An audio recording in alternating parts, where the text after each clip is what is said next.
Hey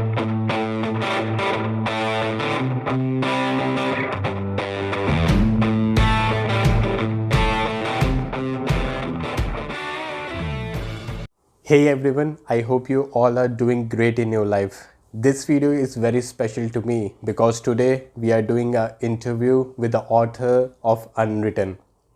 But before I start the interview, I want you all to see a book trailer and it will definitely blows up your mind.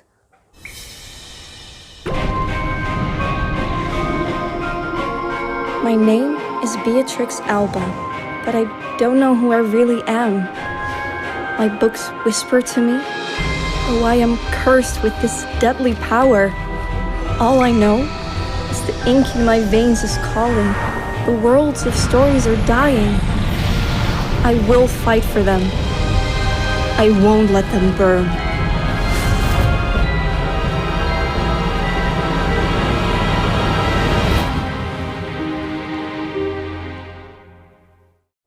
As I said before, you're gonna love this trailer. So without any delay, let's start the interview.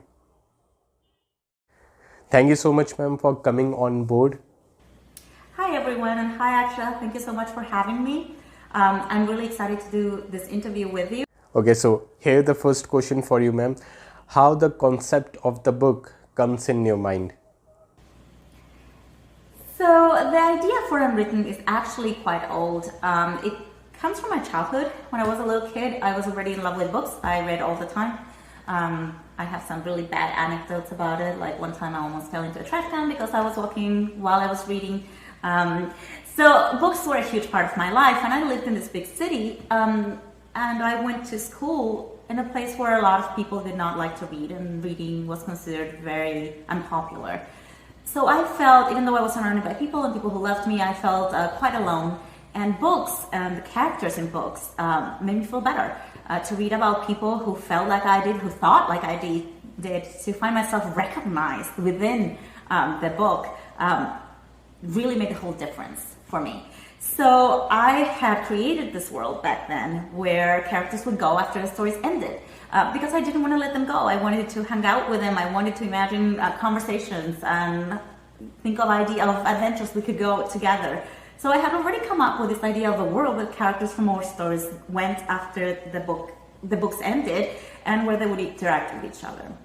And of course, I didn't think about it for a very long time. I grew up, I decided to be practical, I studied economics, and I went on and had a regular career. But stories were always a big deal for me. I always still kept on reading, and my dream was always to be a writer. So finally, a few years ago, I decided to pursue this as a career, and that idea came back to me. And I felt like it was the perfect story to write. And over time, it grew into something a lot bigger. And I'm so excited about this book because Unwritten is a series, and the universe is so flexible and is so interesting. And there's so many ways that we can explore. And so many different directions in which we can go. Second question for you, ma'am, is that how do you come up with magical words? I mean to say that it just come randomly, or you just give a dedicated time period to create these magical words? I spent a lot of time coming up with all the terms in Unwritten. What I wanted well, let me back up for a moment. The world of Unwritten, which is this vision, is, because it is a world where characters from all books live, is by definition a very diverse world. If we think about it, literature comes from every different country in the world. We have different genres, and we have people that come from different time periods. So the world itself is very much a hodgepodge, a little bit of everything. And I wanted to make sure the names in some ways portray that. I didn't want to have names that were all very clear to just English speakers. I didn't want to have names that just came from Roman or Latin roots, even though some of them, it made sense that they would. What I tried to do is make sure that the names made sense. Like if I was looking for a university, I looked into what were the very first universities that existed in the world, and who were the gods and goddesses of literature and knowledge. Things that would make sense for characters themselves and for a world of characters to have chosen for themselves. And then some things have everyday names, just like we in everyday life have some streets that are named after someone who made an impact in the neighborhood, or somebody who changed a law somewhere. So I just made sure that there was a mix of that to be really representative of the world.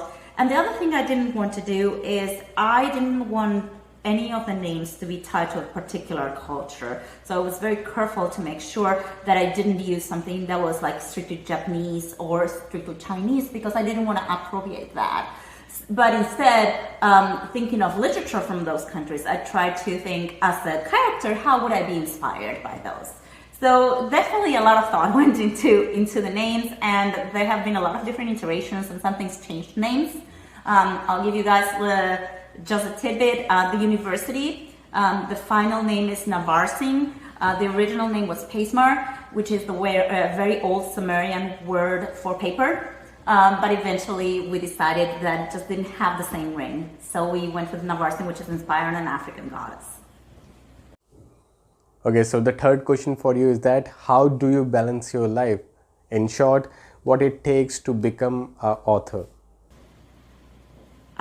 It takes terrible determination. Honestly, it takes that more than anything else. It takes perseverance. Being an author is a very difficult journey. It takes a long time. Everything in this industry is extremely, extremely slow. It also takes a lot of rejection. Every step of the way, there's both of those things. There's waiting and there's getting rejected. At the very beginning, even if it is just, applying to a critique group, when you're at the very beginning, you're just getting started. And then going through getting an agent, and then once you have an agent, going through the process of sending your book and submitting it to publishers. And even then, at that point, depending on who your publisher is and where the bookstores are going to decide to stock your book, every step of the way, there's a lot of waiting, there's a lot of rejection, and it requires full faith in the story that you want to tell. It is unrealistic, I think, to have a full faith in yourself throughout that whole process, but you have to at least believe in the story and in the message that you want to put out there, and that matters. I think that's definitely what carried me through the whole process. Okay, so the fourth question for you is that how many months, weeks and days you have spent to create this beautiful book? That is really optimistic. I did not spend months or weeks. I spent years. It actually took me probably a full 7 years to finish this book. I have to give the caveat that I did not write uninterruptedly during that whole time. I had a kid during that time. I had several full-time jobs during that time. A lot of stuff happened. But that said, from beginning to end, yes, it has been 7 years. It sounds like an awfully long time.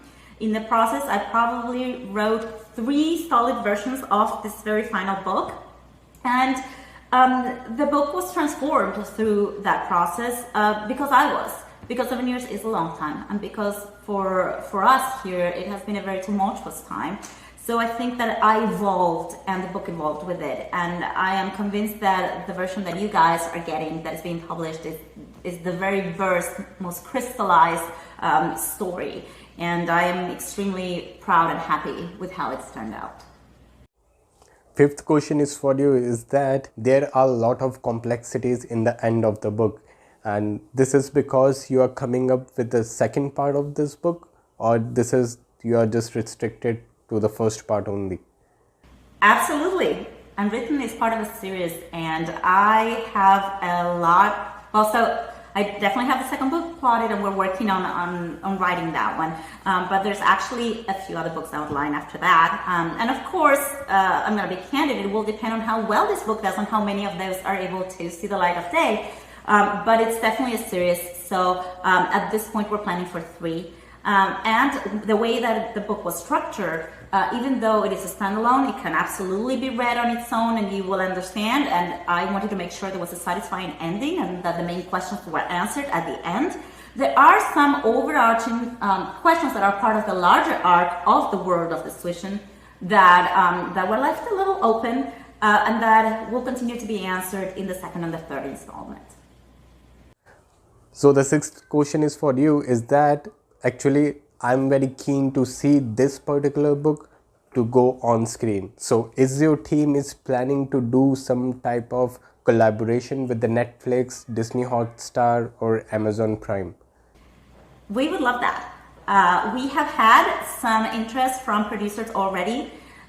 What I have heard is that because the Switchen is such a visual world, it is the kind of story that would lend itself very well to the screen. But that said, at this point, of course, my agent is going out there and pursuing those opportunities, but we don't have a deal as of yet. But I am very excited about it. I'm very excited about the idea that the Switchen could come to life through the screen. Okay, so this is all about the questions. So now I want you, ma'am, to say some few words so we can sign off. So to sign off, I just want to thank everyone who has been watching. If you have any questions at all, feel free to reach out to me. I am active on Instagram, and you can also reach me through my website. I also want to remind everyone that we have a pre-order campaign going on for Unwritten right now. And if you order now, you can get an exclusive enamel pin of the dagger, which is absolutely gorgeous. So go ahead and order your book, and then you can go to my website to submit your receipt to get your enamel pin. And just for the watchers of this video, we're going to be doing it where normally it's just for hardcovers, but we're going to do that for both hardcover and softcovers. So go ahead and order your copy of Unwritten. And thank you so much for joining. Once again, thank you so much, ma'am, for coming on board, and for all the viewers, as you have listened, that you are getting a Maple badge with the paperback book as well. So don't miss this chance. My name is Akshay Rabotra, and you all are watching The Enhancer.